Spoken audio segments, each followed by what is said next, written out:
একটা সুন্দর সাগরের পাশে ছিল একটা উঁচু গাছ। সেখানে থাকতো একটা সুন্দর পাখি। সেই পাখিটা একদিন 3টে ডিম পেড়েছিল। কিছু সময় পর তার খিদে লাগায় সে যায় খাবারের খোঁজে। তখন অনেক বাতাস বইতে থাকে। হঠাৎ বাতাসে তার ডিমগুলো নিচে সাগরের মধ্যে পড়ে যায়। পাখিটা খাবার নিয়ে যখন বাড়িতে আসে তখন সে তার ডিমগুলো দেখতে পায় না। সে তার ডিমগুলো অনেক খোঁজে, তবুও পায় না।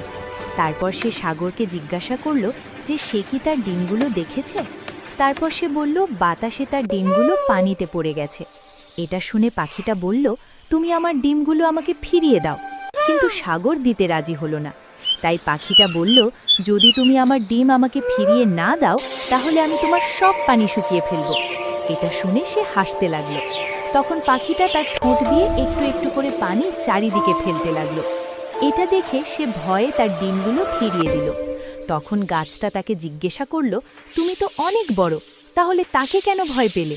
সে বলল, আমি তাকে না, তার অদম্য চেষ্টাকে ভয় পেয়ে তার ডিমগুলো তাকে